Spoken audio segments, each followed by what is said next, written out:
Hey, and welcome into Big Ten Huddle. I'm your host, JR. We are presented and brought to you by FanDuel, talking Week 12 in the Big Ten, recapping it all for you. Some big blowouts, some close games, and some concerning stuff for certain teams. We're going to get into it all as we break it down. I am, like I said, JR, joined tonight by Jeff, as Zach is still on his European vacation. He will be back hopefully Tuesday night. If not Tuesday, he'll be back for Sunday night a week from now. So we're looking forward to that. Jeff, you had not only a good night of watching football last night, you had a good night of watching football on Friday night as well. Tell us about your experience Friday night. Yeah, if you've been listening to me, you know I had a son, junior wide receiver for our local high school. Broke his collarbone in June, was out many months, thought maybe he wouldn't even be able to play. Returned and played the last 5 games of the year. We won the last game of the year to barely make the playoffs as a 4 seed, but he really hadn't had a big impact. He was playing a lot, mostly blocking, got like a couple receptions. So in this game, we were a 37-point underdog. There's like something called the Maxwell JR, that a computer projection, and they predicted 37-0. First play of the game, we get the ball and run a little slip screen to my son, and he cuts up the middle and takes it to the house for a 60-yard touchdown. We go up 7-0. And to make a long story short, that just ignited a fire. This team was overrated as a 1 seed, and we pulled the upset. We won 28-21. Made the Atlanta pay. It was the biggest upset of all the playoffs Friday night. It was the first round for all the different classifications. And my son also later caught another pass and then caught like a key 3rd and 8. He caught like a 35-yard like out, and the quarterback actually threw a great ball, JR, and got nailed, get creamed. But we pulled the upset. They got it down to the 15-yard line, had first down, 20 seconds left, no timeouts, and 4 downs, and we held them. Every play, Jared, they had to throw into the end zone, right? Because they weren't going to have time to so we just held on. But it was so exciting. So thank you for going on about that a little bit, but very cool. And my son is super excited from the disappointment of the start of the season, not knowing if he's going to play, to all of a sudden being one of the key players. And we got another game next Friday. There you go, sparking the team and leading them to the upset. Very cool stuff.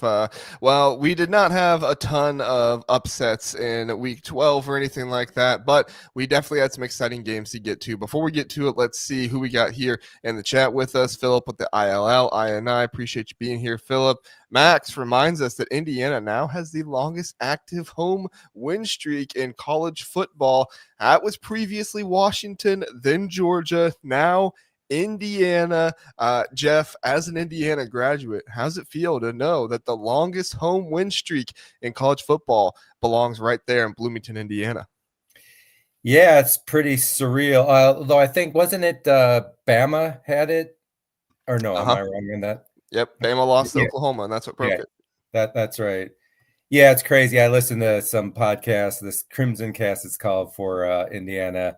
They're still in shock about it too. So it's just amazing. Yeah, we're going to talk Indiana here, obviously, but it's good for the Big Ten. We just need more teams at the bottom, I think, to raise their profile. And I think you're going to be talking about it, like in addition to Wisconsin, maybe Maryland's thinking of spending a little more, right? I think that's something we're going to be talking about. Maybe is that the tomorrow night? That's I guess second segment, yeah. So yeah. So that's going to be interesting. It's a good conversation though, because spending is key, right, to that, and having the right coach. Exactly. So this one, we'll just talk about the Week 12 recap games, the podcast on Tuesday morning, or if you stay here with us on YouTube, segment number 2, that will be, we'll go over the AP poll and talk about what we think that is going to mean for the college football playoff rankings. Philip here is not happy that Missouri is ranked. I was not happy either, Philip, and I put out a video earlier doing that because we weren't going to really be reacting to the AP poll, but I wanted to get something out there because I had a lot of reactions to get out there. So you guys can go enjoy that if you want. Our conversation in the second segment is going to be more of what does the AP poll tell us that is going to happen with the college football playoff rankings, and what are we going to project, that kind of stuff, and maybe what do we think should happen, and then we'll get to the news about Mike Lockxley being committed to from one more season at the very least at Maryland, which was some other big news to get to. Max says, awesome to hear Jeff doing okay. Oh, he's talking to Philip there. Very cool. Very cool. Steely Matt, appreciate you sharing the stream as always. Great stuff. Great stuff. James coming in with the quack as always. And oh yeah, James, and Oregon has the longest active road winning streak. I saw that the other day, and I did not realize that until or did not remember that until just now. So how about the Big Ten here, Jeff? Longest home winning streak, longest road winning streak. To be honest, I think I went to Indiana, but the road streak is more impressive in my view. Well, especially for a West Coast team who's traveling all over the Big Ten, right? Yeah, I don't mean to take away from Indiana. It's still impressive, but yeah, road wins. It's just those are the hardest. All right, good deal. Joe is here. Appreciate you being here. The AP poll is perfect this week. No. Drew says go Ducks. Appreciate you being here, Drew. Dave, am I chopped liver? No, you're not, Dave. I didn't see a comment from you earlier. Did you have a comment earlier? I didn't see your comment, Dave. I apologize. I missed it. It didn't show up here on StreamYard. If it was on YouTube, I apologize. But I did not see it on here. Did you see it there, Jeff? No. Yeah, let me. Okay. Yeah, I don't see another comment from you here, Dave. So no, you're not chopped liver. I just didn't see another comment before you there. So sorry about that, Dave. I only see them if they pop up. So, all right. Jeff, let's get into our first game action. USC takes down Iowa 26-21. Jada Maava, it was huge in this game, 23 of 32 for 254 yards and a touchdown, but he wasn't the biggest part of this team on offense. It was definitely the wide receivers and some of the spectacular catches they made. Mekhi Lemon, 10 receptions, 153 yards, and had the touchdown reception. Jacoby Lane, 7 receptions, 65 yards. No touchdown catches there, but still a really good game. And then Lake McCree, Walker Lyons also had a few receptions there to add to it as well. And USC's defense really stepped up in the second half. They held Iowa to 0 points in the second half. It was 21-10 at halftime, and USC comes out, scores 16 unanswered points. Iowa cannot score a single point in the second half, and I think this just continues to talk about this USC defense. Yes, we know about how awesome the offense is, and we figured that the offense would score enough points to win the game. It was the defense going to be able to hold Iowa, and it didn't look very promising. I picked Iowa to score 21 points in this game, and at halftime, I'm thinking, oh my gosh, this was a terrible, terrible pick. Well, I was only 5 points off because USC got up there to 26 points. I picked 31 to 21 against Iowa there, but overall, this was a fantastic game by USC. Tons of credit to them. Tons of credit to their second half performances this season. I said it on the recap video that I put out before. It kind of feels like the Pete Carroll days with some of these like second half performances. Obviously not with like the winning national championships and stuff. Those haven't come yet. However, the second half performances this season, you know, Pete Carroll and his guys were known for that kind of stuff. And for USC to come out, hold Iowa to no points, score 16 unanswered points themselves, it was a fantastic performance, and USC did it without a sack, without a tackle for loss, just plain good defense, good coverage, and they were able to hold Iowa to not be able to score in the game. Jeff, what were your thoughts of USC's win? So on this one, this was my Big Jeff's game of the week, the best game in the Big Ten, so I had to choose it. I went with USC, not knowing the weather, JR, was going to be that bad. Once I found that out, I'm like, damn, I would have went the other way. So I chose this one wrong because I had USC covering the 6.5 points. But, you know, it's really impressive to come back from down 14-0. And then it was also 21-10 at the half. That's kind of like a program building win where you're building up that culture of winning culture. Winning cultures can come from behind, right? So it was pretty big. You know, Iowa, impressive, though, holding down that USC running game in check. Of course, they have the great passing game, but they still run the ball really well with King Miller, just 106 yards total, 3.4 yards per carry. And it's with Iowa, they're a top 25 team. They've just haven't figured out a way to close out these tight games. They've lost 4 games by 3 to Iowa State, 5 to Indiana, 2 to Oregon, of course, last week, and now 5 again. So it's just like a handful of plays. They easily could be 1 or 2 losses, right? And I guess the positive is the committee recognized that last week. Now that they got 4 losses, JR, I'm sure they're going to have to fall out. But the committee knew this is a good team. The AP, the clueless AP, didn't even have them. So, disappointing for Iowa, but they were right there. And then for USC, a springboard into the huge game next week against the Ducks. But just an impressive win, and I would call it a program builder for USC.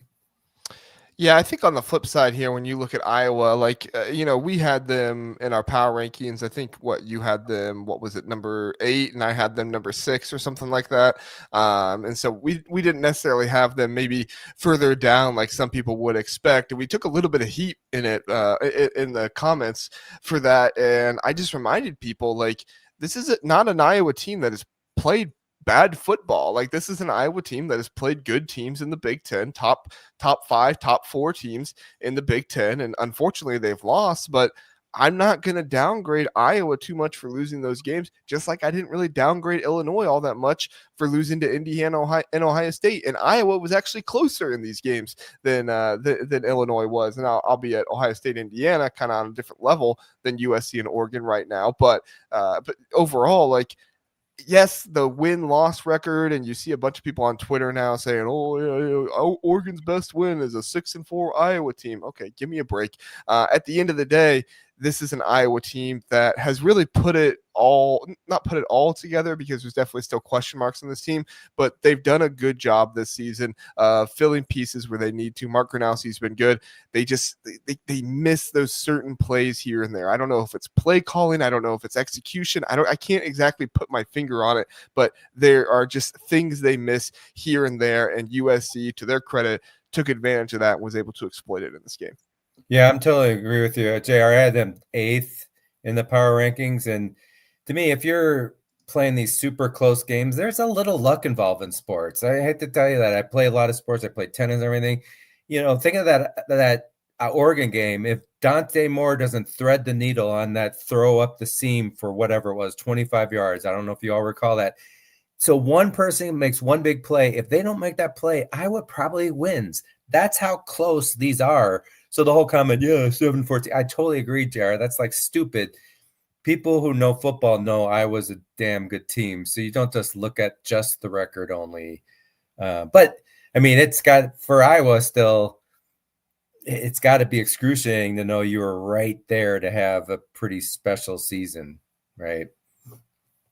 Yeah, I don't want to kick Iowa fans while they're down or anything like that, but this is also kind of what we expected from Iowa, right? This is kind of what this team has become a little bit under Kirk Ferentz, and I think that they can change at some point. Obviously, I'm not advocating for them to fire him or anything like that, but definitely, when Iowa enters the season, you kind of just look for 8-9 wins, maybe 7 wins if it's a down season, but really you're not going to look for much more or much less than that. But you still, I was going to say, Jared, that's true, because I think I should have in front of me, I think the 13th straight loss against AP top 25 teams, despite the AP not being perfect.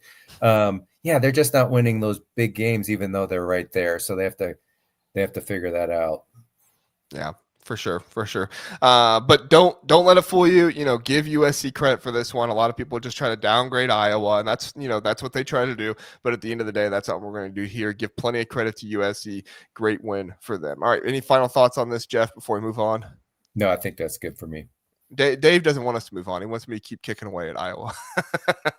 I know. We don't have an entire episode to do it, Dave, but I know you would enjoy it.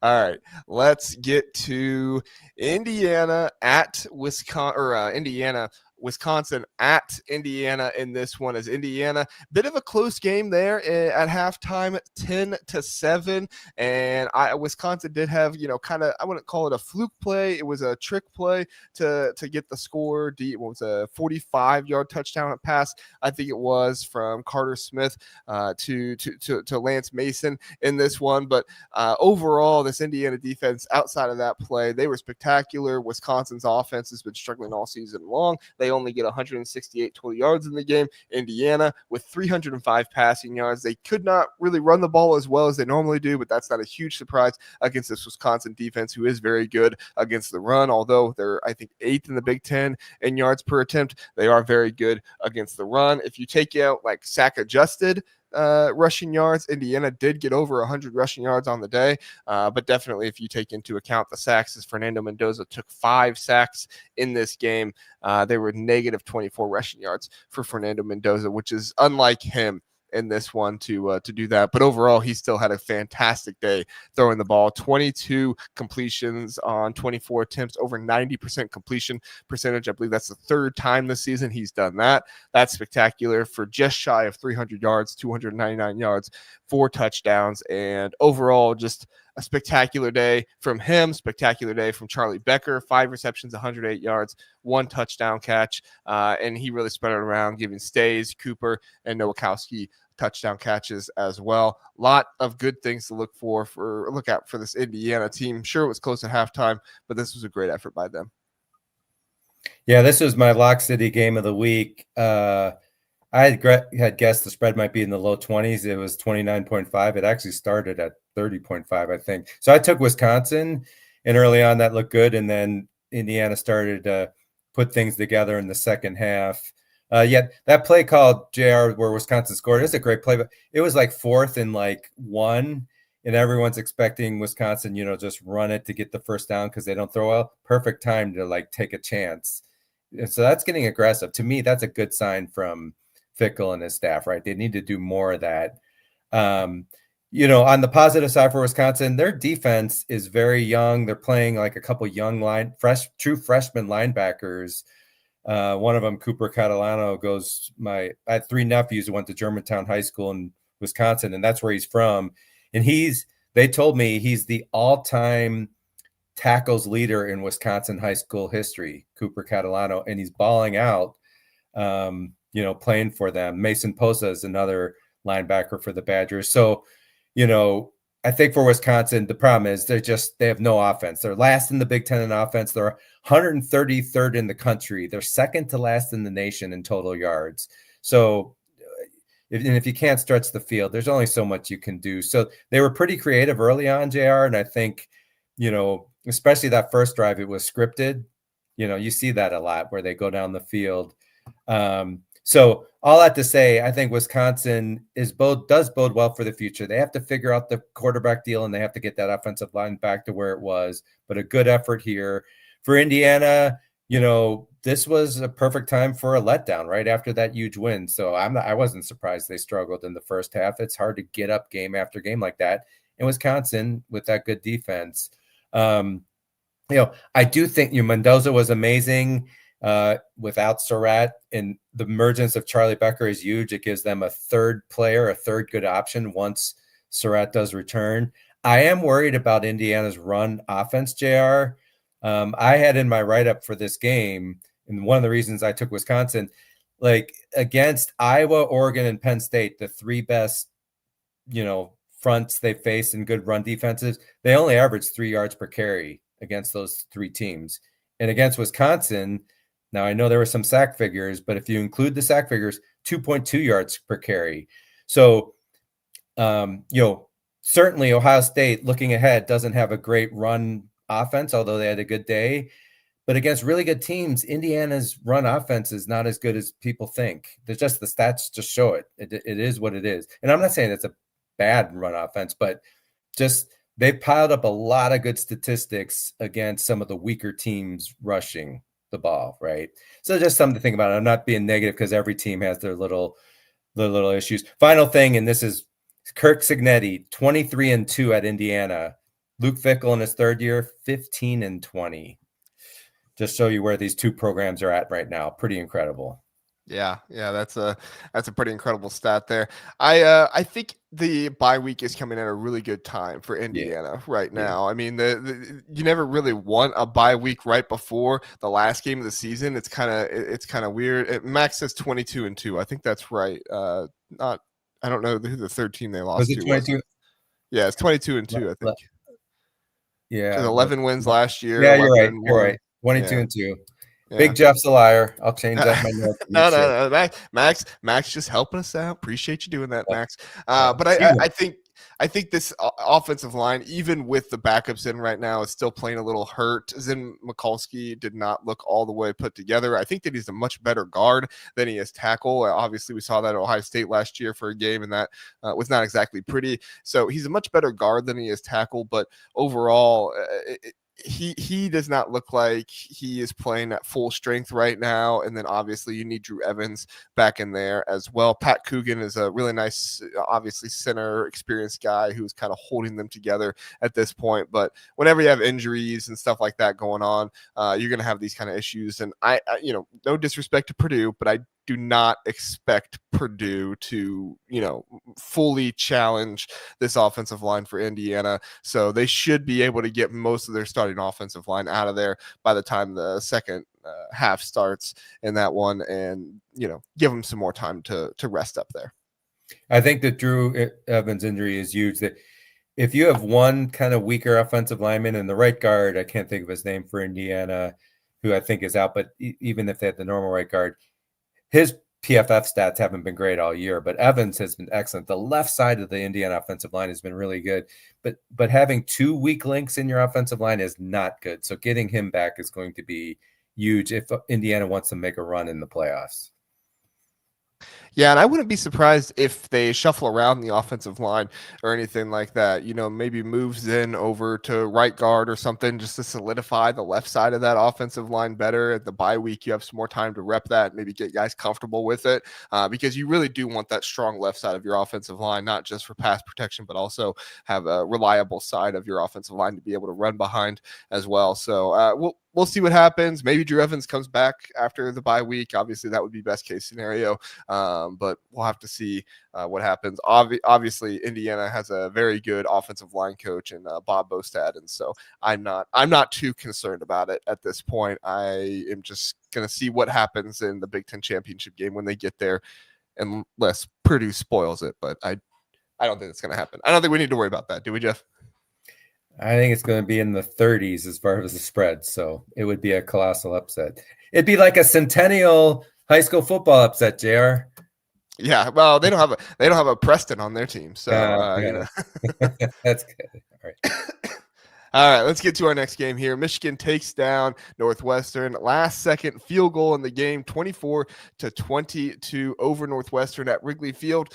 So Jeff, I've heard a number of different opinions on this game, and I could go through all the stats and everything else. 5 turnovers for Michigan, but they had nearly 500 total yards in the game. They were over 200 rushing yards, over 200 passing yards in the game. They were 10 of 15 on third down. I mean, you go through the stat sheet, and it sounds like Michigan destroyed Northwestern, but the turnovers killed them. But Northwestern didn't turn the ball over once, which, credit to Preston Stone on that. But this was a game that Michigan should have dominated. They did win. Give them credit for that. But missed field goals by Dominic Zavada, turnovers kind of keeps this game closer than it should have been. And you can look at this and say, great win for Michigan. They were resilient even through all of these struggles. Or you can look at it and say, holy cow, how does Michigan have all of these struggles? And, why are all these popping up? Yes, it's a road game, but it's also Wrigley Field where there were a ton of Michigan fans there. It's not like this was some, terrible environment where the crowd is really getting to Bryce Underwood or anything like that. Jeff, how do you view this game? Is this a positive for Michigan? Is this a negative? Or is this probably the wiser choice that I feel like you're going to go with, where it's somewhere in between? I mean, it's reflective of what you get when you have a true freshman quarterback starting. I just think that, and I'm a big one on experience. And even like, for example, Ohio State had a redshirt freshman and Julian Sand starting, and everyone was up in arms. Why wasn't Ohio State more aggressive against Texas?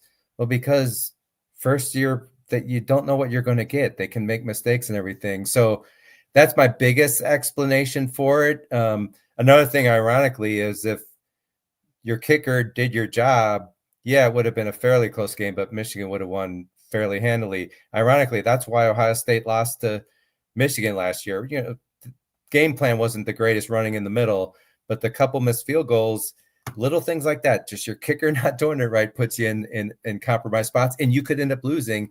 Fortunately for Michigan, they were able to pull it out. Michigan is the youngest team in the Big Ten, from what I hear. I haven't done those stats myself. The quarterback being young is a big deal. Northwestern also is a gritty team. This is who Northwestern is, right? They're able to win when maybe someone else beating them up by 100 yards. Now, the yardage was 496 to 245. So that is usually when you see that kind of disparity, and that's what you're talking about, JR. It's like, what in the hell? But 5 turnovers to none, that's the answer. I just think, to me, Michigan is very inconsistent. Even in a win like against Wisconsin at home, which was 24-10, that was when Wisconsin was struggling and had no confidence and no quarterback. Well, they still struggling with a quarterback. They should have kicked Wisconsin's butt in that game. And I didn't even think Wisconsin was playing super hard at that time. Now they've returned to playing very hard. So, JR, I just think they're an up and down team where you never know what you're going to get. And definitely on the road, they're a stronger team at home than on the road, and that's a sign of a young team too. A veteran team can go on the road and do pretty well. So I don't know if that's answering your question, but it didn't surprise me. Separately, I didn't take this game, but I bet against my friend, and I took Northwestern for sure in this game, like 9.5 points with the way Northwestern hangs around and everything, and Michigan up and down. So it didn't really surprise me that much, the result, but the yardage differential is pretty crazy. Yeah, I predicted this one was going to be 24-21 Michigan, so I'm feeling pretty good about that prediction there. However, it's not exactly the way I had my prediction going. I thought this was going to be a game where both teams were going to run the ball quite a bit. There was going to be a lot of, kind of game control, ball control kind of battle, and you would have two good defenses, and eventually Jordan Marshall would kind of break away for one and give Michigan the lead and really not look back, and Northwestern would be good enough to kind of keep it close. I did not envision a game-winning field goal for Michigan in this game, which, no discredit to them. Dominic Zavada had a bad day, but he was able to end it very well. So all the credit there to Dominic Zavada. But overall, this Michigan team, after seeing the errors against Purdue and seeing the errors here against Northwestern, it's like going into this Maryland game, I'm not concerned they're going to lose, but it's just like, even when you thoroughly outplay your opponent, you could still find yourself in a situation where you're going to lose because of one mistake here or there. Honestly, if it wasn't for the defensive line for Michigan in this one, Michigan loses this game.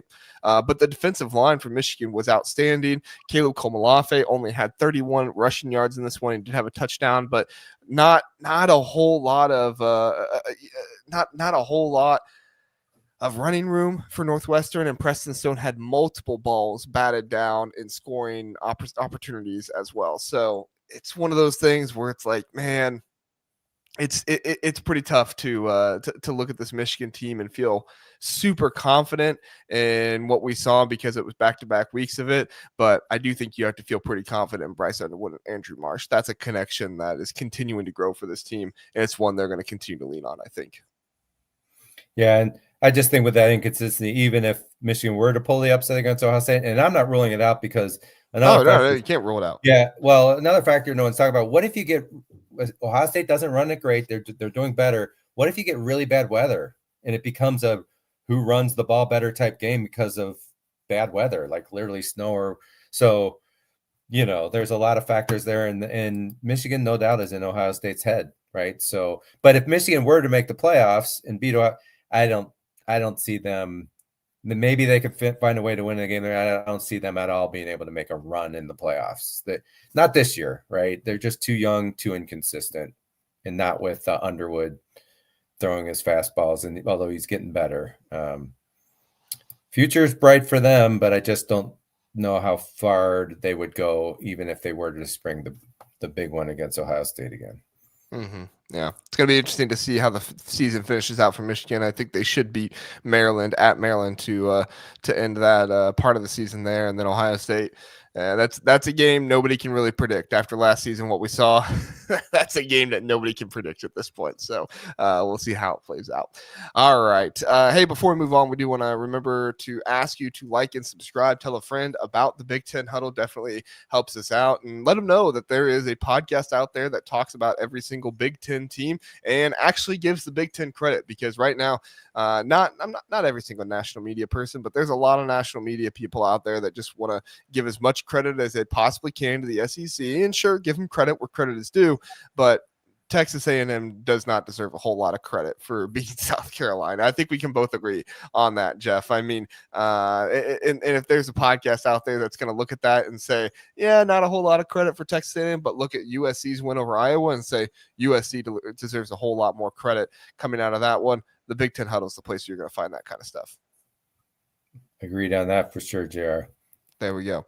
All right. So like, subscribe, tell a friend. We appreciate it. Okay.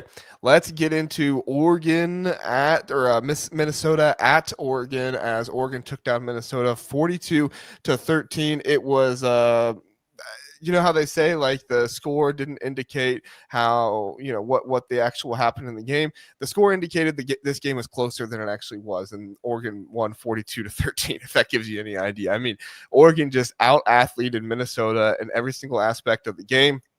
Minnesota had no answers for Kenyon Sadiq. They had no answers for the running game of Oregon. Dante Moore was, I believe, 27 of 30 in this game. He looked like his Heisman caliber self type of player in this one going up against Minnesota. We were concerned possibly about a little bit of a sleepy spot here going into the USC game, but Dan Lanning made sure to get his guys up, and they came out there and performed. PJ Fleck kind of looked like he saw a ghost after this game, talking to the media with just like, oh my gosh, what did we just see? But overall, he was very complimentary of Oregon, as he always is, and totally respect PJ Fleck for being able to go into those press conferences and give the flowers to the opposing team, because not every coach would be willing to do that. Jeff, what did you see in this Oregon win over Minnesota? So this game was going on. Well, my son's game was going on, so I didn't see it, but I read about everything. I mean, I just think in general, Oregon's just way underrated for sure. I mean, they are a candidate to win it all. I mean, not just make a long run, blah, blah, to win it all. Because Dante Moore is playing at that level. He does have some experience coming in this year. And yeah, JR is 27 of 30 for 306 and 2 TDs. The rushing game is really what sets them apart, though. In this one, they had 179 yards, 6 yards a carry. We saw what they did to Iowa last week. So they've got the talent and the playing well in the trenches that can cause you to win a national championship, right? Now, Minnesota, they just stink on the road. I mean, they're 0-4 on the road. JR, they've lost by 13 to Cal, 39 to Ohio State, 38 and 29. So, I mean, they're not just losing on the road. They're not even competitive on the road. So that's not the sign of a really good team. Now, they're young too. That's the good news is, Drake Lindsey, he's going to be a good quarterback. What's scary in this one, they had Darius Taylor in this one, JR, and it looks like he had 57 yards rushing, maybe 40 passing. But even with their best player, they still couldn't be competitive. So, fortunately for Minnesota, they got another home game upcoming. I think they have Wisconsin at home and one other. So not trying to crap on Minnesota here, but fact is, if you're not competitive on the road, then you're not that good of a team, right? Even though at home they still have won, they were 6-0 at home, and PJ Fleck is still a good coach. So it's disappointing though not to be at least more competitive, even against a good team like Oregon. Well, and I think we need to remind ourselves with what this Minnesota win total was at the beginning of the season, at the beginning of the year in the offseason. I believe it was set at 5.5. It may have been 6.5, but this isn't a team that is completely underperformed at this point, and they're going to continue to have opportunities to win games at the end of the year. They have Northwestern left, where Northwestern's actually favored in that game that came out today on FanDuel, and then you also have Wisconsin to end the year, and Wisconsin doesn't look like a very good team. I mean, they have like glimmers of hope right now with certain aspects of the team, but that is a game that Minnesota should be able to win. And so you could still see this Minnesota team get to 7, possibly 8 wins, which, you know, I don't think many people would look at this Minnesota team and say they're an 8-win football team, but they could certainly still get there. And that's just kind of, what PJ Fleck does. Maybe he doesn't have the best athletes in the world to be able to go up against the Ohio States and the Penn States. And maybe Iowa does have his number, whether it's on the road or at home. But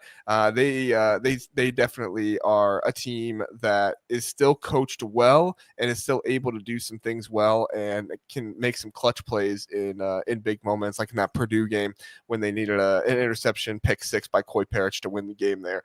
So they still have guys in these teams, star player potential kind of guys, and that's just kind of what we've come to know from this Minnesota team. But when you only have a few of them, it doesn't really go up against an Oregon team that has them all across the board. Jordan Davison is, he's the bus. I think James put that in there earlier. He's Jerome Bettis. He's the bus at this point. You have Dante Moore, who looks fantastic, deadly accurate in this game. This Oregon team is severely underrated. I tell you right now, Jeff, if Alabama, and I know we talked about it a little bit last night, we'll talk about it more in the second segment. If Alabama is still ranked ahead of this Oregon team in the next college football playoff committee rankings, like, I'm just going to lose my mind. I don't want to jump the gun. I don't think it will. We'll talk about that later, but otherwise, it doesn't feel like this team gets enough respect from anybody. It's like every win they get that is against a good team, that team goes out and loses the next game or two. And it's like, okay, so that was a good win, but maybe they just killed the will of that team and completely tore them apart. Is that Oregon's fault? Is it Oregon's fault that Penn State was playing, like a top 10 team in the nation going into that game and then, completely crapped all over themselves after that? Is it Oregon's fault that Iowa was playing like a top 20, top 15 team in the nation going into that game, and then they completely lose it in the second half against USC? No, it's not their fault. Oregon beat good teams and on the road. And like you said, when teams are able to win on the road, that's a sign of a good team.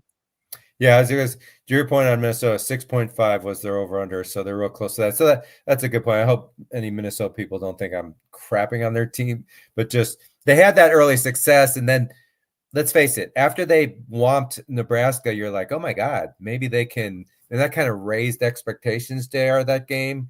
And since then, they've been a real disappointment. So that's one of those, once they start you rate and what you saw, what Drake Lindsay could be, some of that capability, but they're, to your point about where they should be. It's a good sign when you got a freshman quarterback like that and you might win 7, maybe 8 games.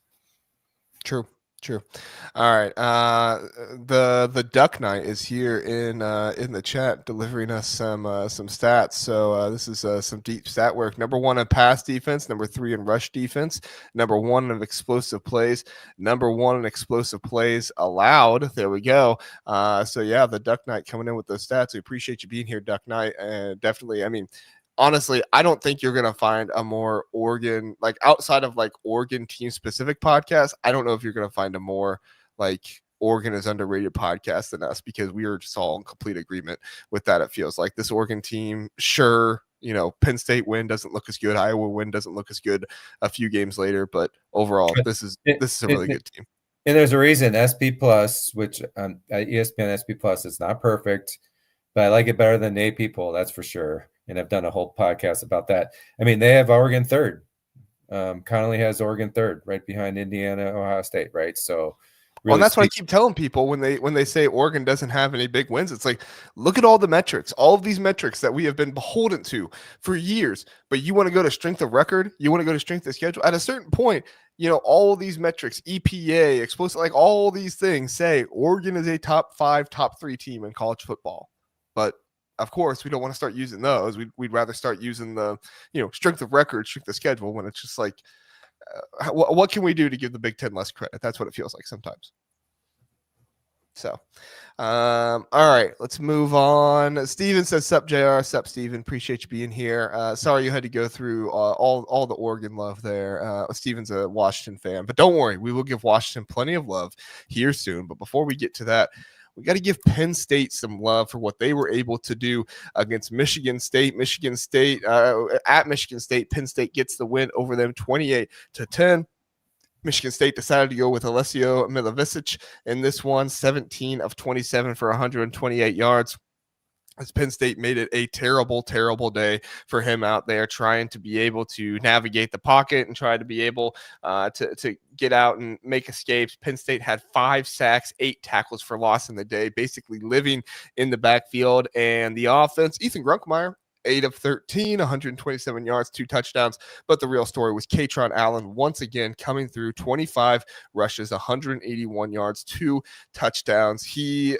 I don't know how Katron Allen wasn't getting the bulk of snaps at the beginning of the season. I understand James Franklin had this like whole loyalty thing to him with Nicholas Singleton and everything, but it's so evident that Katron Allen is the better back and should have been the number 1 back from day one for this team. Devontae Ross had 2 touchdown receptions, 2 receptions for 79 yards, and both of those were touchdown catches in this one.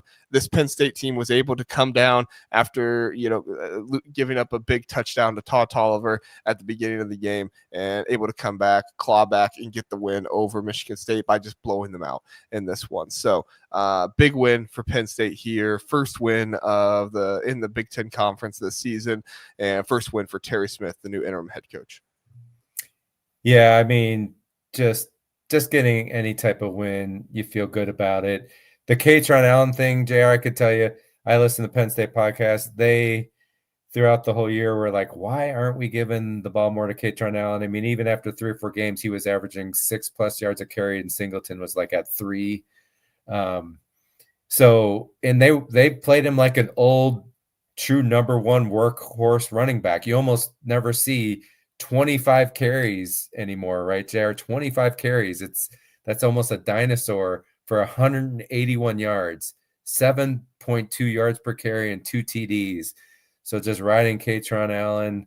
And I think Penn State should win the last 2 games. They really should, because Grunkemeyer is playing better, right? He's got some confidence now. That game against Indiana was the difference maker. He was like a different quarterback. It helped to be playing at home. Just turning Michigan State. Wisconsin, I just did a Zach. He does that. Sorry. Love you, Zach, if you listen to this. Wisconsin isn't good, but they at least have a hard-nosed defense and still playing hard. They kind of have an identity there. In the injuries, you can blame Purdue, not good, but they're more competitive than last year, clearly, and everything.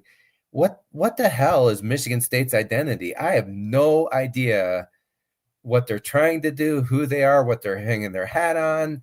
I mean, it's just baffling to me. So sorry, Michigan State fans, but 0-7 in the Big Ten. Looks like 61,000 attended. I think that place holds close in the 70s, JR. So they're a lot of empty seats.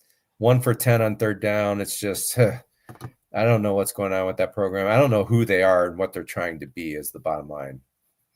Yeah, I don't think Jonathan Smith knows. I don't think he knows either at this point. So at this point, it's a pretty sad state of affairs for Michigan State, and Penn State got the win as they should, but still give Penn State some love and some credit there. So Dave coming in with the super chat, $5, talking about the Oregon-Minnesota game. He says Oregon had 2 touchdowns that should have never counted. Minnesota should have beaten the spread in that one. So I believe Dave is referring to the touchdown by Noah Whittington, the bobbled balls they were going into it. That was one of the plays I saw as I was falling asleep and very ill on Friday night.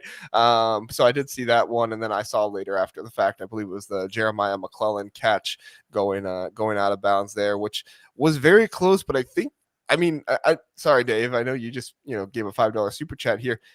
I personally think they got the call right on both of those. I mean, yes, he didn't like bring it in and have possession of a catch, but I don't I don't think that's the goal of getting the ball in the end zone, is to like make a catch. It's just to have even an ounce of possession, which it looked like he had both hands on the ball. Noah Whittington, when he was, kind of bobbling the ball a little bit. And then Jeremiah McClellan, I mean, it's like blades of grass. It's like the Katron Allen run for Penn State in that Oregon game. It's like blades of grass at that point, how you're going to call if McClellan is down or not in that game. Listen, the blades of grass looks like they helped Oregon in both those two occasions. But, I mean, I'm curious where you're at, Jeff, if you saw those two plays and what you thought, because I do think the refs got it right. Yeah, I didn't. Again, I was at my son's game, thankfully, and I never watched the replay, so I can't comment on it because I really didn't see him. Yeah, I mean, I hate to disagree with you after you just gave us a super chat there, Dave, but I think they got it right. But I know that many Minnesota fans were upset with it, and I do think that both of them were close enough calls. I could see fan bases of either side being upset there, because it was close. It was very, very close for both of those plays.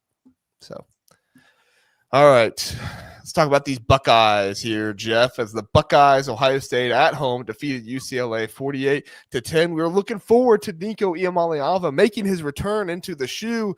He does not. Apparently, he had a concussion in that Nebraska game. I don't want to say apparently, like I'm denying it or anything like that, but we were not aware of the concussion until Saturday morning when news broke that Nico was not going to be playing in that game. Of course, jokes ensued about, this, that, and the other. He didn't want to play there, business decision, yada, yada, yada. But at the end of the day, Luke Duncan gets the start for UCLA in this game, and Luke Duncan, not a terrible day.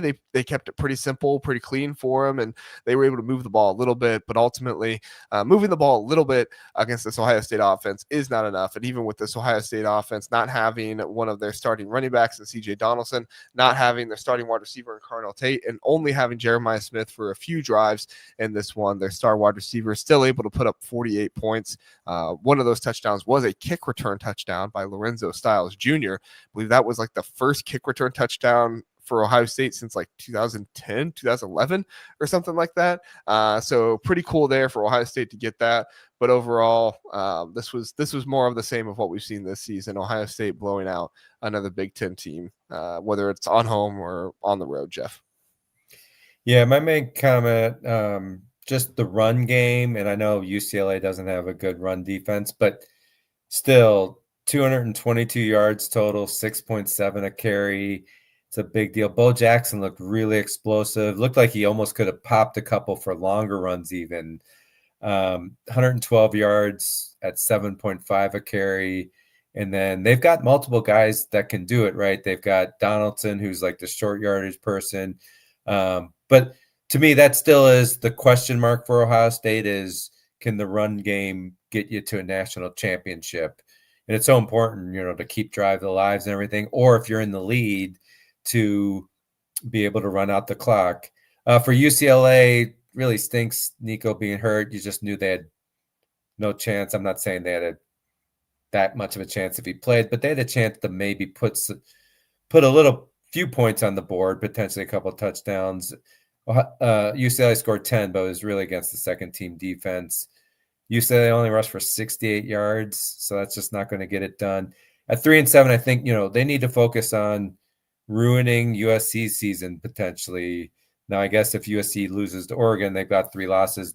UCLA couldn't knock them out of the playoffs. But if USC beats Oregon, then that last game, UCLA has that to play for. So I don't think we learned a lot about the Bruins, unfortunately, with Nico out. Yeah, I think if anything, we learned just how important Nico is, with his feet and everything to this offense. I mean, obviously the rushing has improved a little bit here and there as the season has gone on. They've had some more contributions, but he's the leading rusher on the team. He's the obviously the leading passer. He's pretty much everything for this offense at this point. And you saw even with Luke Duncan having an okay day. I mean, it wasn't like bad or anything like that, but it was definitely a tough time going against this defense in your very first start, but no interceptions, nothing like that.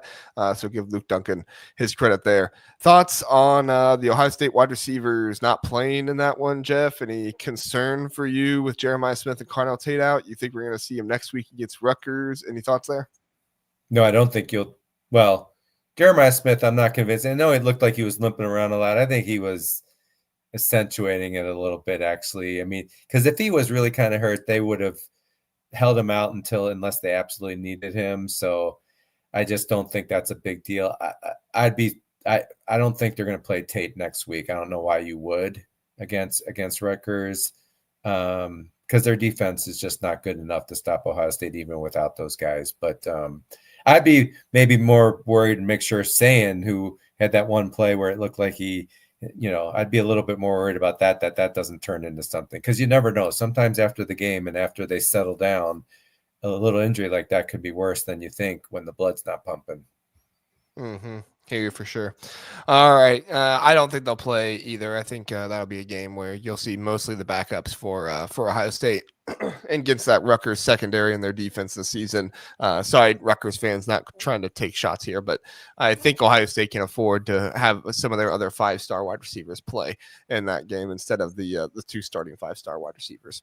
Okay. We got Bobby Mack here, Jake coming in, John coming in, Hello Dog coming in. Appreciate you guys being here for sure. Couple more games left, and then we're going to get to our AP poll stuff. Washington wins at home 49-13 over Purdue. I said it in my performance tiers, Jeff. This Washington team is elite to awful to elite to, I mean, they just back and forth. This Washington team can come out and completely blow out a team at home, and then they can go lose to a Wisconsin team on the road. I mean, I do feel like, the Wisconsin loss is kind of holding to Washington a little bit more than maybe it should. It kind of feels like that Cal loss that Minnesota had a little bit, where it was almost like as soon as that happened, it was like they just have no chance of being considered a good team. And Washington was kind of getting some hype. They were actually ranked in the first CFP rankings, but then obviously they fall out after losing to Wisconsin. I'm not expecting them to be ranked in the CFP rankings or anything like that, but I do think that it's not the craziest thing in the world to say, hey, Washington's in the conversation of being ranked if they can, win and win out. I mean, obviously win out because they have to beat Oregon, but not lose in the rest of the season here. Jeff, you have any thoughts on Washington and another blowout win for them at home? I just think they're another one of those teams that on the road they're a different team in a bad way. They did beat Maryland 24-20, but they were down 20-0. And if Maryland could run the ball at all, Maryland's terrible in running at the time. We're last in the Big Ten. They would have ran the clock out, and Washington would have lost that game, right? So Michigan didn't look good there, lost 24-7, lost at Wisconsin. So again, the sign of a really good team is on the road, you're able to win. You're still able to play well. And I'm not saying they're bad, but that's the next step for them, really. It's great that they play well at home. Obviously, they got good firepower. And I think, their problems on the road is in the trenches. They don't run the ball well on the road as well as they should. And just in general, Washington needs to get better up front to play well and consistent in the Big Ten. Yeah, I do think, what you're seeing from Washington at home gives you a lot of hope for what this team can be, right? Absolutely. I mean, right, like they have one on the road, like Steven just brought it up in the chat. Like they won on the road at Maryland and with that big fourth quarter comeback, and that was before Maryland really started to kind of fall apart as a team. So that was still a Maryland team that was playing with a lot of confidence and stuff. So I do think that Washington needs some more credit for how explosive they can be at home. It's just Jed Fish has to figure out how to translate that from home on the road. They saw it in the fourth quarter against Maryland. You just need to continue to see it. You need to see it against some of these worse teams like Wisconsin. And I think that will continue to kind of build the confidence and stuff. But I mean, we said from the start, or at least I said from the start, that wasn't a great matchup for Washington. And when Jonah Coleman went out in that game, it just continued to make that matchup even worse for them. So Washington, I'm not totally out on them. I would not say that I think they're a ranked team or anything like that, but I definitely think that they deserve to be somewhat more in that conversation than maybe some people are giving credit for. Yeah, I was hoping they would take that step this year. And again, I think they are improved from last year. But remember how they lost to Rutgers last year, where they had no business. I mean, they dominated the game kind of, and just. I mean, that was field goal kicking mostly, right? I mean, yeah, but it was they. If you listen to their podcast, they complain about how Jed managed that game too, just beyond missing field goals. It was more than that, and they just need to figure out. You're always going to get that with a play calling head coach, right? I mean, there's always going to be mismanagement portions of the game. That's part of the risk of taking a play calling head coach. Yeah. So. But in this one, to be, I mean, Demond Williams, 16 of 19, 257, 2 DDs. I mean, Adam Muhammad, career high, 3 TDs. And so let's not be all negative here. They doubled up basically Purdue's yardage, 506 to 267. So, it's just a matter of being more consistent. That's all. I mean, we know their ceiling is really high because we've seen it, right? When they're really clicking with that offense, especially. Yeah, I totally agree. I think there's hope for Washington next year, and then they still got some young players and stuff. I mean, Demond Williams still just, I believe, a redshirt freshman or redshirt sophomore, one of the two. So he's still got time to continue to develop and get better. Jordan Washington, his speed that we saw on that one of those final runs there of the game, that was pretty incredible with what he was able to kind of have that burst to get away from the entire the entire team there. So Washington, definitely some talent on this team. Jed Fish just has to figure out a way to put it all together, and we'll see if he can do that next season. But still got time this season, win another game or two, and see what they can do in the bowl game. So, all right, let's move on here, Jeff, to our final game to cover of week 12. It is Illinois at home getting the win over Maryland. Illinois 24-6 over Maryland. Had a little bit of concern going into this game for Illinois, not too much. I always expected them to win, but Illinois came out and did well in this game. They got Malik Washington for a sack. He had 3 tackles for loss as well on this Maryland team that just was completely unable to run the ball. The difference was Illinois definitely able to run the ball 225 yards on the ground. Luke Altmaier put up 62 yards rushing himself in this one. Malik Washington, they continue to have him throw the ball like 45, 50 times a game, and it just don't get me wrong. Like, get back to what I said. Maryland just can't run the ball. So yeah.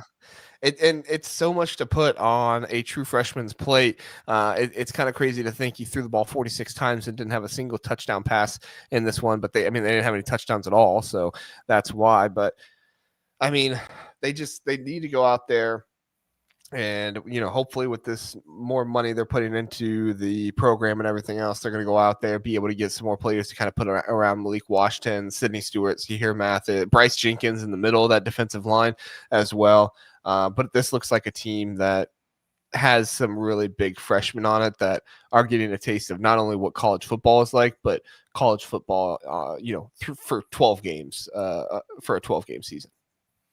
Yeah, I mean, Maryland, 55 yards rushing.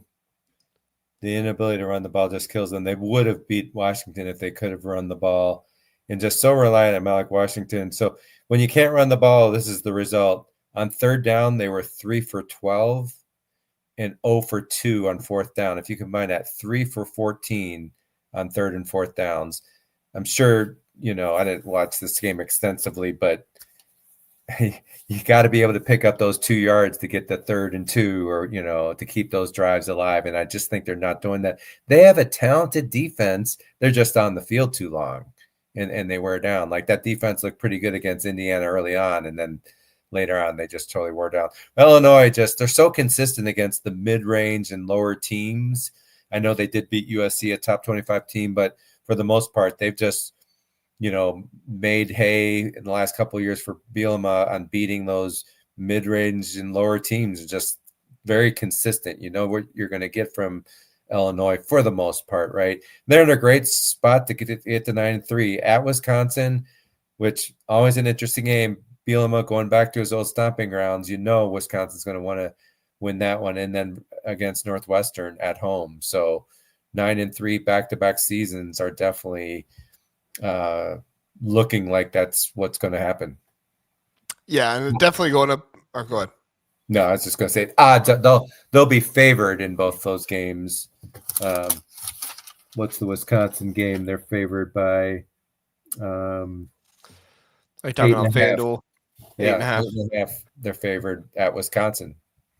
Yeah. Yeah. And I mean, I don't think you necessarily needed to see the best defensive performance in the world in this one to give you confidence in that game, but it certainly helps. This Maryland team was 3 of 12 on third down. This has been an area of where this Illinois defense has kind of struggled this season with the third down conversions allowed and stuff like that. So to see them go out there and make that happen, it was definitely good news for the Illinois defense and good news to end the season, as I think Illinois could very likely get into a 10-win season again here, back-to-back, first time in program history. That would be quite the accomplishment for them.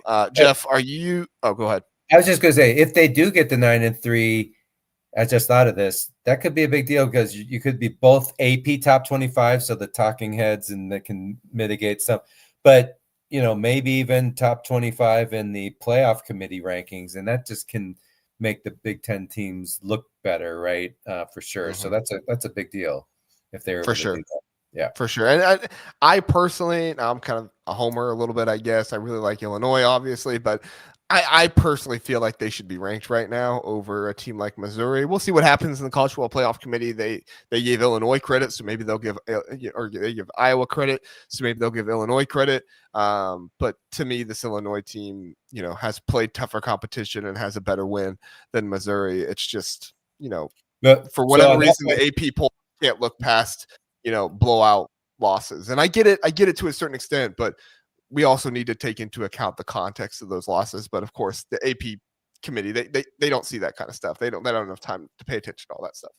Yeah, I was going to say, I believe Illinois had the 27th as far as most votes. And so they beat Wisconsin. They, depending on who loses, they could jump at 8 and actually at that point it would be 8-3. At 8-3, they definitely could return to the AP poll potentially if they beat Wisconsin, I think. Because they're 27th right now. They're just outside of it. Yeah. No, good point. All right.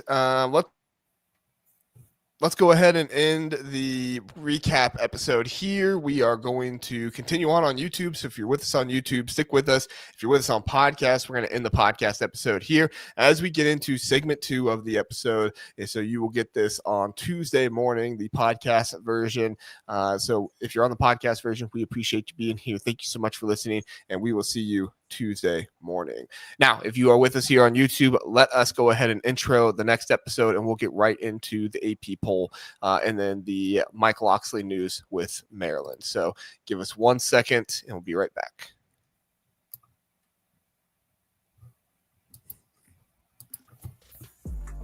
Hey, welcome into Big Ten Huddle. We appreciate you being here as we are brought to you by FanDuel, and we have some AP poll rankings to look at here.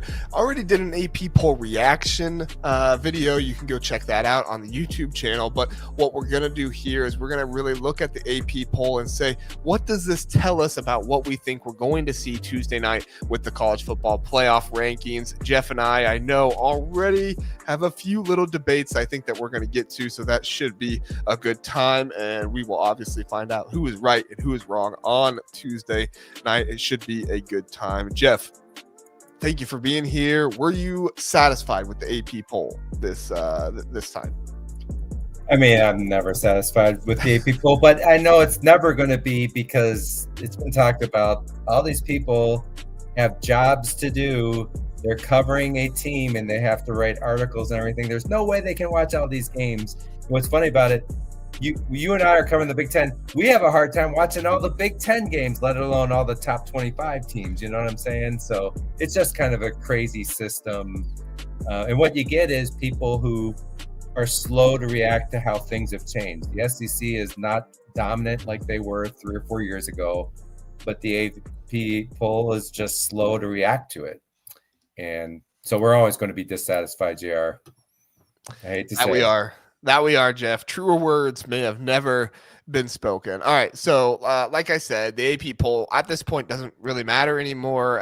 To me, it's more kind of comedy. Like Ole Miss just moved up over Texas Tech because they struggled to beat a 3-7 Florida team. So I don't know how that gives you that much credit after Texas Tech just beat BYU last week, but whatever. That is apparently, I don't know if they're getting credit because Oklahoma beat Alabama or what the deal is there, but I think we're going to see the same out of the top three. I think it's going to be Ohio State, Indiana, Texas A&M. I don't think they're going to move Texas A&M down for nearly losing to South Carolina. They might. I mean, you could see Georgia, maybe be number 3, but I don't think Texas A&M would go any further than number 4. And then at number 5, that's going to kind of be where the chaos starts a little bit. Is it going to be Texas Tech, Ole Miss, Oregon? Could Oklahoma jump up there to a number 5 spot after beating Alabama? This is going to be kind of crazy here. The main thing I'm going to be watching is Alabama was number 4 in the College Football Playoff Committee rankings. Oregon number 8, Oklahoma number 11.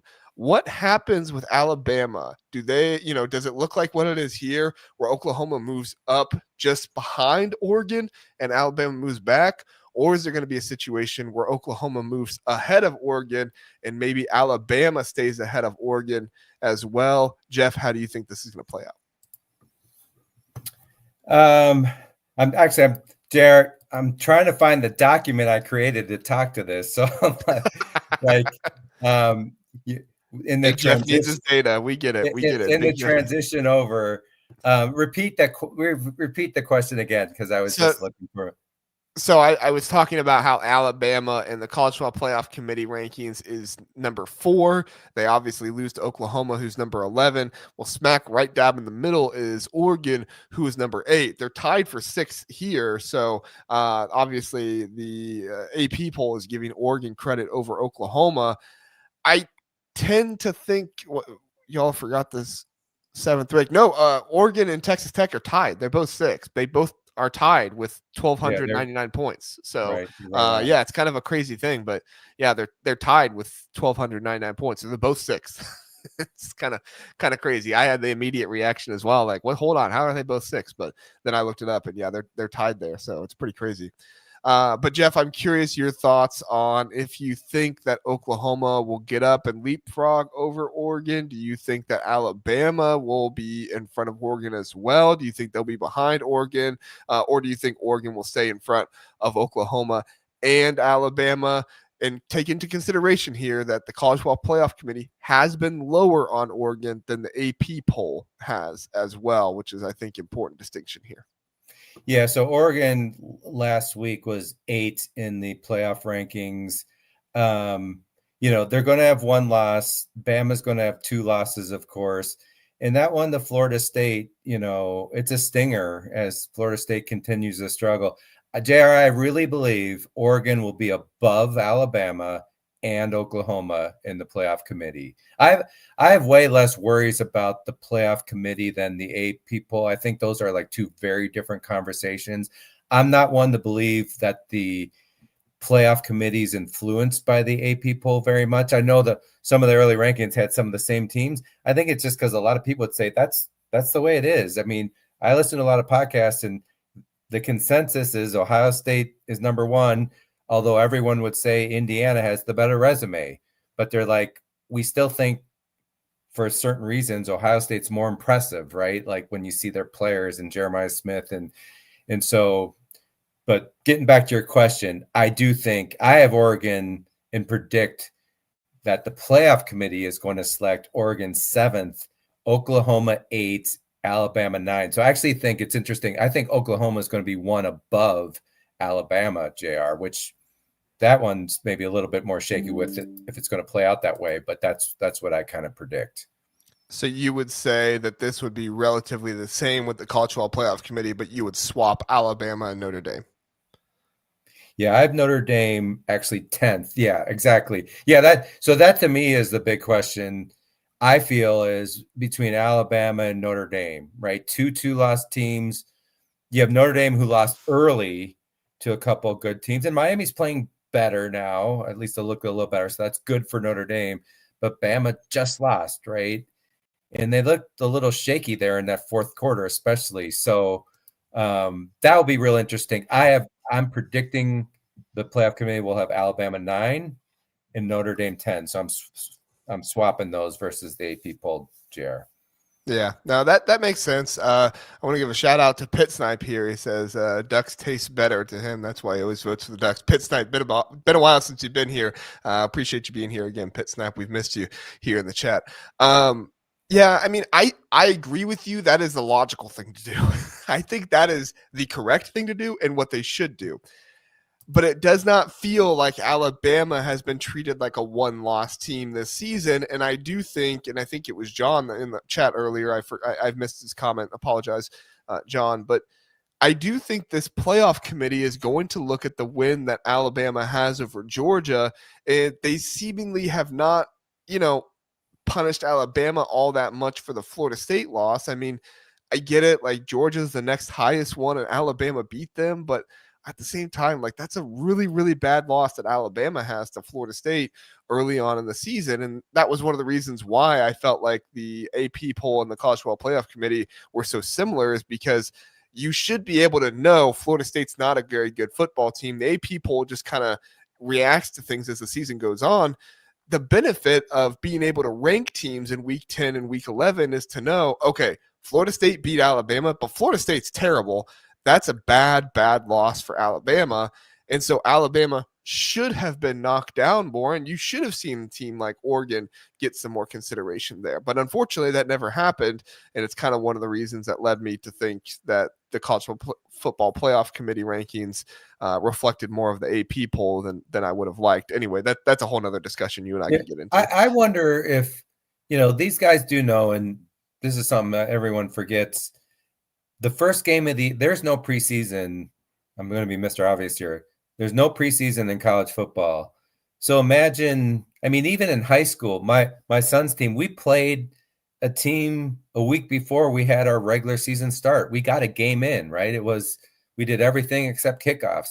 You don't have that in college. So, and I think the committee knows first games, stuff happens, right? You got a lot of young players and everything. And so I think they do maybe downgrade a little bit those really early results, especially a week 1, JR. That's what I'm kind of thinking. And there's no doubt we know that a big win later in the year, or maybe a loss early in the season, hurts you less than a loss late in the season. It's been pretty consistent, like for years, but I'm kind of guessing here. I'm like, trying to think like. No, I hear what you're saying, and I agree. Again, we could go on for this for hours. The only thing I'll say back, and then I'll let you respond, and then we can move on from here, is that if that were the case, I don't think Texas A&M should get as much credit for the Notre Dame win as they get, because it was against a team with a first-year starting quarterback and CJ Carr.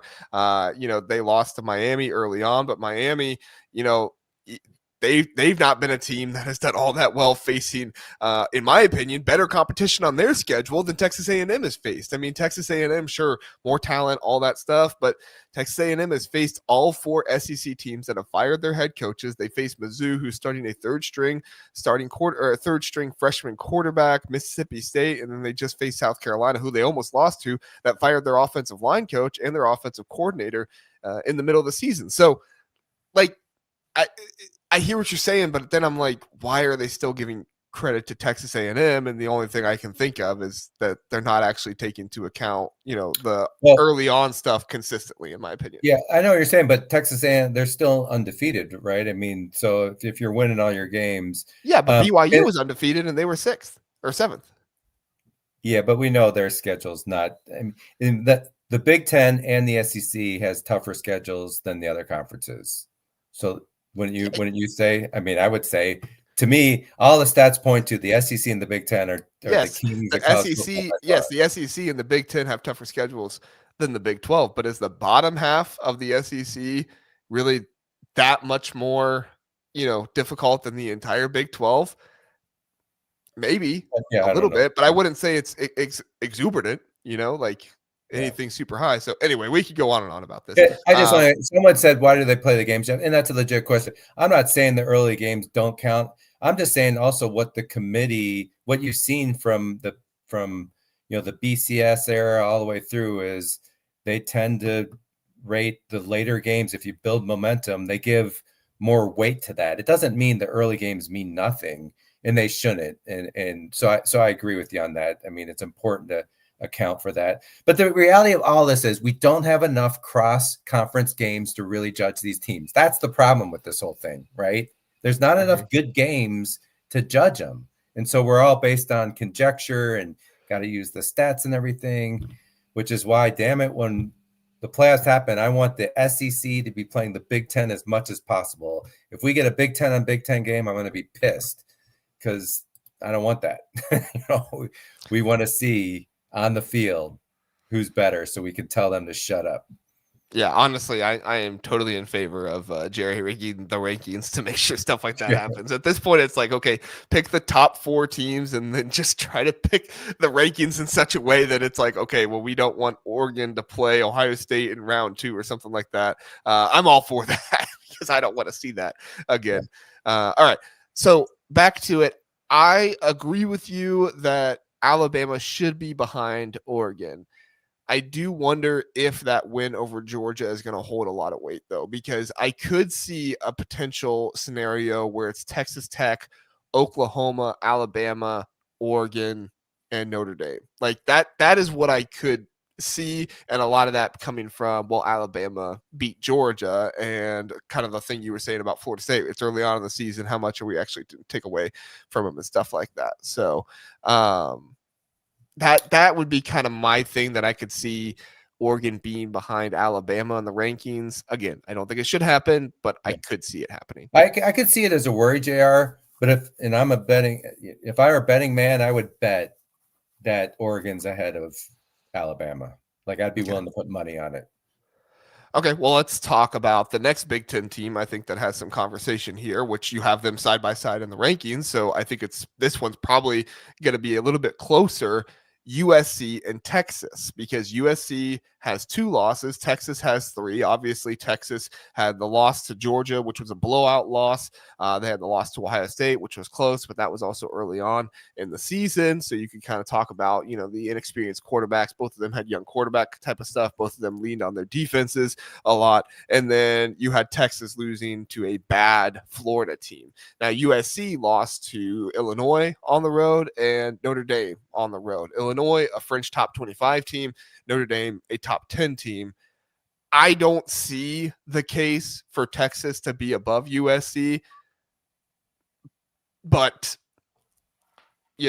if the kind of bias that we've seen for Texas this season, which has been just pretty incredible, remains, I think we possibly could see Texas over USC, and if that happens, I will blow a gasket. JR, so I did the rankings for my prediction for playoffs far enough just to get the field. I didn't even go into the teens. But now that you say I'm looking at it, that is a good question. I really believe, though, JR, the fact that Texas really got away from them in the fourth quarter, if they would have played, because it was looking like it's going to be a close game, if it would have been less than a touchdown to Georgia, Texas 3 losses, I could see the committee giving them a lot of credit, right, in putting them over USC. But because Texas lost by whatever it was, there's 3 touchdowns, right? I really think USC will be above Texas for that reason, because of that scoring disparity. And I mean, it's more than that. I mean, Texas looking inconsistent throughout the year and struggling on offense. It's more than that. But I think that's going to be a big factor. Bottom line, I'm saying if they would have only lost by a touchdown to Georgia, then there's a pretty good chance, but I think USC will be above them because they lost by 3 touchdowns. Yeah. Of course, all of this is going to make it very interesting, because the key question on Tuesday night, that Zach and I are going to discuss, if Zach isn't here, I'll try to have Jeff on. I don't know if you can be here or not Tuesday night, Jeff, but to discuss here is going to be like, if USC beats Oregon, can they both get into the playoffs? And it's going to matter a lot with what the committee does, because if the committee has Oregon up at 6 or 7, then I think there still is a possibility of that happening, especially if Washington, looks impressive enough to, get some notoriety there. But that's difficult with a loss to Wisconsin. But we have to see how the rankings play out, because if USC is not a top 15 team, I don't know if that happens. I think they have to be a top 15 team in order for that to happen. Yeah, it's hard to speculate on that one. It's a great question. If USC beats Oregon for everyone, then basically they both have 2 losses. So the question is, can both squeeze in so that the Big Ten gets 4 teams in the 12, not 3? You can't answer that, because it all depends on what these teams do, like Oklahoma and even Ole Miss. Well, Ole Miss might, if they lose, if they have 2. Anyway, you have to see how. I will go off on Ole Miss if we get too far down that rabbit hole. Yeah, there's so many possibilities of what other teams need to happen, though, to even project in this week at this time if both USC and Oregon would make it as 2 lost teams. Way too hard to even, for sure, speculate on it, right? For sure. There's no doubt to me a 10-2 USC team gets in, but there is some doubt to me that a 10-2 Oregon team gets in. And then the other piece of this, go ahead. No, that'd be right, because then you look at how many, for the committee, it's not how many top 25 teams per AP, it's for our ranking of the top 25, how many wins you have against our top 25. In that case, Oregon wouldn't be looking that great. Yeah. USC would be looking better, right? Yeah. Richard thinks that Oregon will still get in with 2 losses. I think they should. But this is what I talked about when we first got the Week 10 college football playoff rankings. I said, if Oklahoma beats Alabama, we're going to be in a precarious situation here. If Texas does what they're supposed to do and loses to both Georgia and Texas A&M, no big deal there. You're also you have to look at Vanderbilt here as well. Vanderbilt plays Tennessee at the end of the season, and Tennessee is going to look like a better win later on in the season. If Vanderbilt beats Tennessee, that's another team that could hop up over Oregon as well, if Oregon does lose to USC. Full disclosure here, Jeff and I are both picking Oregon to win that game, so it's not like we're saying, USC is going to win the game, but I do think with the way USC is playing this season, to just completely rule it out and say it's not going to happen is, not that's not intellectual, in my opinion. I think that both teams have a good opportunity here to win, and Oregon has the better opportunity, but they're both good football teams.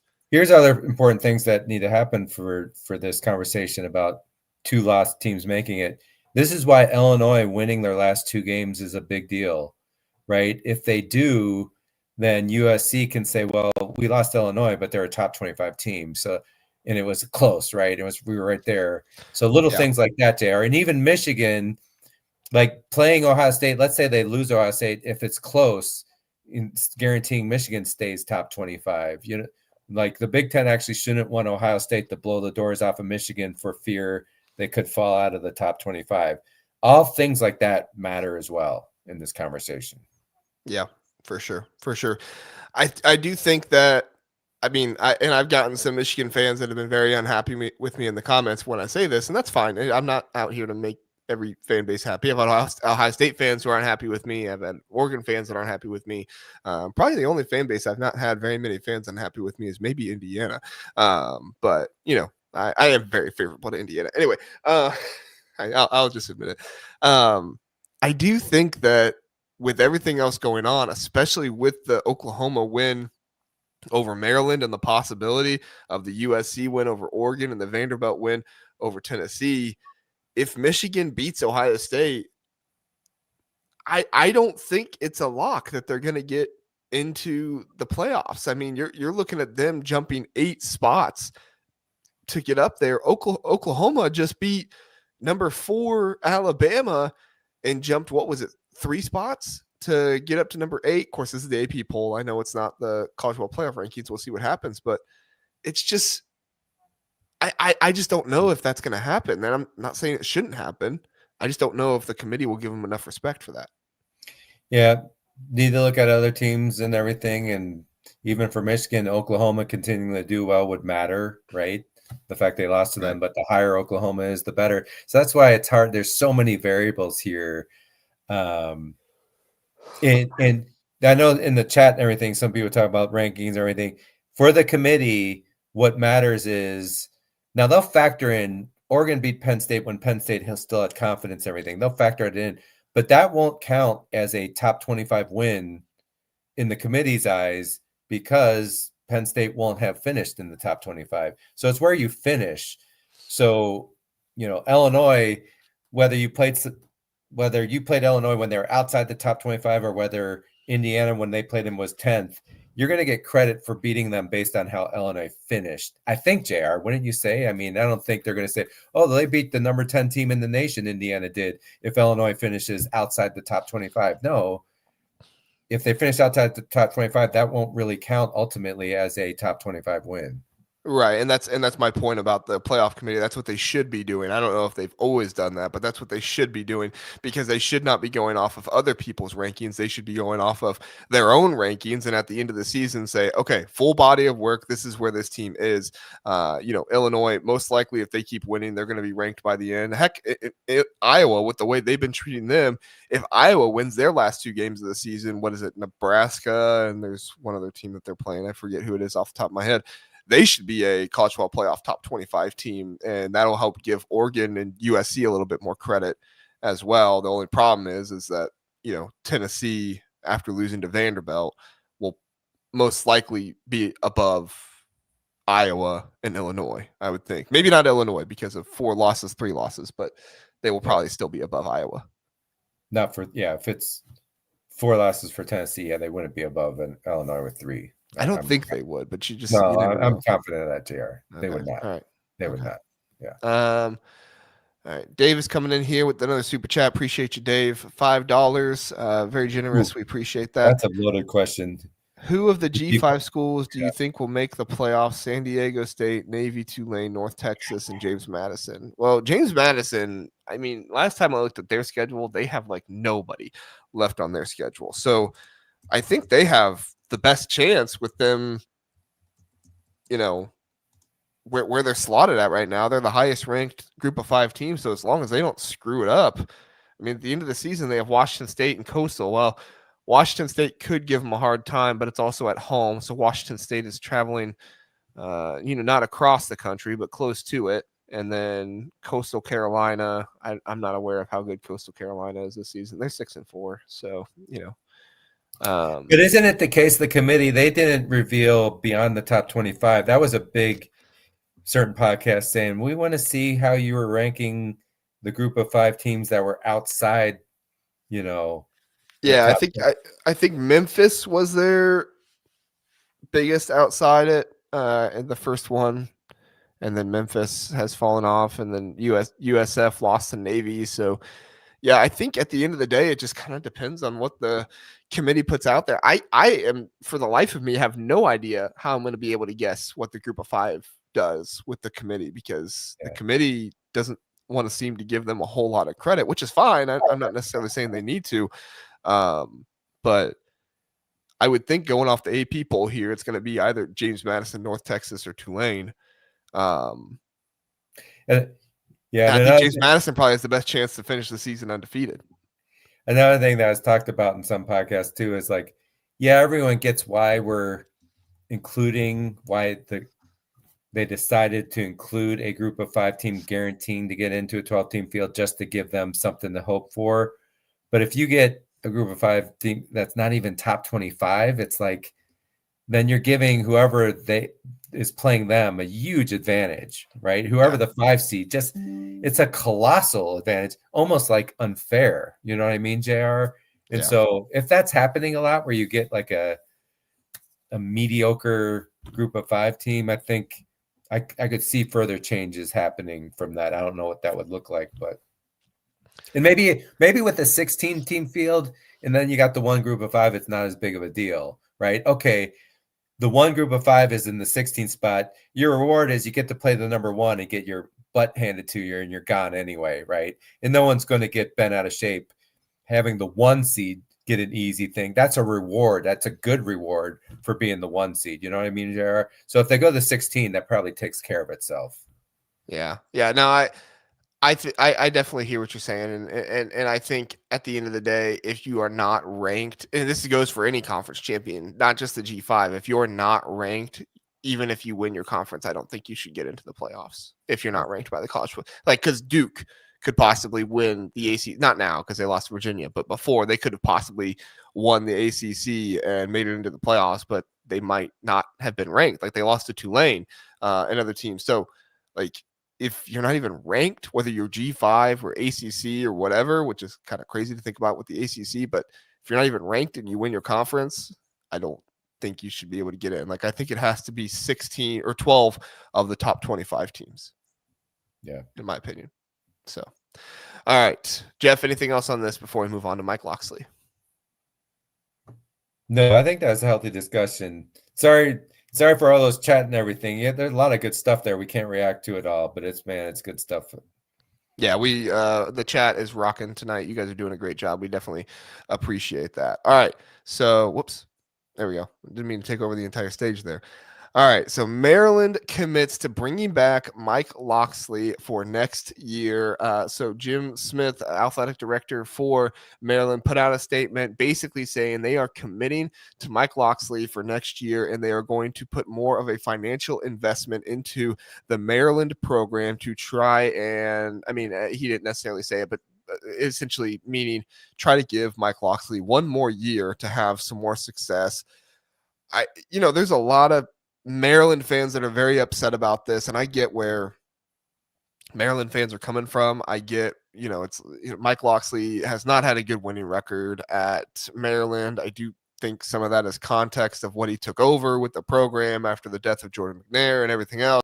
Like, there was a lot going in there that Mike Lockxley wasn't just focused on winning football games. He was very focused on the community and trying to build back faith and trust with the community and stuff like that. So it's a pretty interesting situation. So I don't take into account the overall record completely, but Jeff, it is really, really difficult to see a coach at a Big Ten program coming out and keeping his job for another year after back-to-back 4-8 seasons. If Maryland does finish the season here 4-8.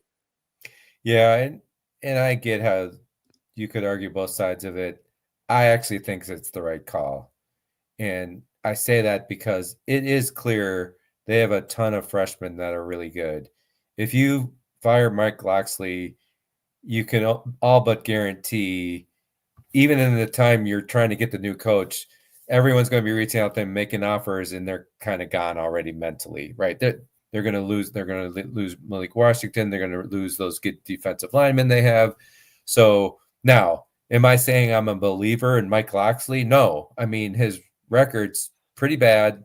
I mean, losing record at New Mexico before he even got the job, like really bad record. He did have, though, 3 straight bowl wins, right? So there is evidence he can win. So that's a positive for him. But bottom line for me is giving him another year. You give him the full vote of confidence, make it sound like he's going to be there forever because you do that for recruiting reasons, even though we all know that's a sham.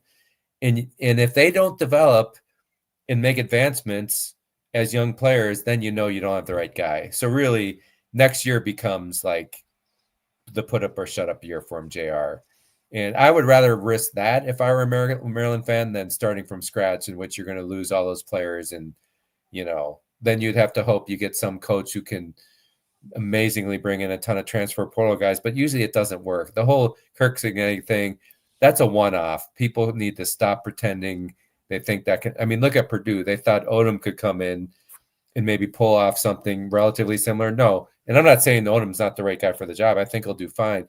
But it's to turn it around that quick almost never happens, because the other difference is Cignetti, not only did he bring all those players from JMU, he brought his entire coaching staff. So he didn't have to hire new guys. His coaching staff knew exactly what the culture was going to be at Indiana because it was the same one at JMU, and they could hit the ground running. And that's just almost impossible to duplicate, is a long way of saying it, which is why I think they made the right call here. Just my view. Yeah, no, I tend to agree with you that I think it was the right call. It's just kind of crazy that it is the right call because of the landscape we are currently in with college football. Because if you do fire Mike Locksley, it's what, a $13 million buyout, I think, and that's $13 million you could be essentially investing into the football program, better assistant coaches, players, all this stuff. I mean, there's a lot that you could be investing into this program if you just keep Mike Locksley around. And if Mike Locksley was never successful, like if he never did anything good and never won a bowl game, okay, I get it. He probably would have been gone by now anyway, but okay, I get it. But there was a 3-4 season stretch there where he improved every single year. He won 3 straight bowl games. And it it's like, and he has shown that he corrected some of the mistakes from last year with losing the culture and stuff like that. So it's just so hard because the stats are just so damning for him. I mean, 0 wins against Big Ten teams who finish 500 or better in conference play. He's going into his 8th season, 0 wins, 0. 3 wins against Power 4 teams who are 500 plus, over 500 winning percentage. Sorry, over 50% winning percentage on the season, and then a 3+ game losing streak in every single season that he's been the head coach, despite except for 2020 when they only played 5 games. Like, there's a pattern here of, even in Mike Locksley's best years, things not going well. I feel like next year's going to start off well again, and we're going to be excited and happy for this team, September, everything. But what does it look like when October hits? Because if it's another 1-3 October, 0-4 October type of deal, it's going to be clear that this was not the right choice, and they should have moved on from Mike Locksley. Yeah, I never heard that stat before, JR, of the not winning a conference game against an over 5. Is that over a 500 team? Over 50% winning percentage in the conference. In the conference, yeah, but still, that's pretty damning. I never heard that. Yeah. Woo. Yeah, I mean, and don't get me wrong, like, another piece of this too is that Mike Locksley was in the Big Ten East, and the Big Ten East did have Ohio State, Michigan, and Penn State. Like, Rutgers was over there too, and Michigan State was good for a time, but that kind of started falling off after Mike Locksley came to Maryland in 2019. They obviously had their Mel Tucker year, but after D'Antonio left, it's been down since then. It's just, all the stats say fire Mike Locksley, but I look at the situation, I look at the context and everything else, and I say, I know the stats say he should be fired, but I think they made the right decision with one more year. Invest in the program, invest in Mike Locksley, give him another chance, because you do have some really good freshmen on this team. Malik Washington, it's kind of amazing how good he's been when he's throwing the ball 45, 50 times a game. Sidney Stewart, Zahir Mathis, Bryce Jenkins in the middle of that offensive, or on the middle of that defensive line. And then maybe keeping Mike Locksley is going to keep Zion Ely coming in as well, the 5-star edge rusher for Maryland too. So we'll see. It's going to be really interesting. Yeah, I was just looking at their schedule next year, because so much of the success is driven by schedule. Non-conference: Hampton Pirates, UConn, Virginia Tech. Hard to know what Virginia Tech will be like. James Franklin. Yeah, that's right. That's right. Yeah. So probably a loss, right? James Franklin, if you're not, top 10 team, he beats you. Illinois, Penn State, Rutgers, UCLA, Wisconsin, Nebraska, Ohio State, Purdue, and USC. So basically, he doesn't play Michigan, doesn't play Oregon, doesn't play Indiana. So that's not too bad of a schedule. Who do they have at home? What conference games do they have at home? So I'll give you the home. Illinois, and it's not in order. They don't have the dates on these yet. That's fine. But That's fine. Yeah, Illinois, Penn State, Rutgers, UCLA, and Wisconsin. Okay, Rutgers and UCLA are winnable at home, assuming either of those teams go and do something spectacular this offseason. And then Wisconsin, you don't know what you're going to get from Wisconsin too. Yeah, I mean, if Wisconsin's just completely injured again, mean, Yeah. sorry, I don't mean to laugh at players getting injured, but it's just kind of comical what's happened with Wisconsin under Fickle there. But yeah, I mean, you're looking at one, maybe two losses there, or one, maybe two wins there at home.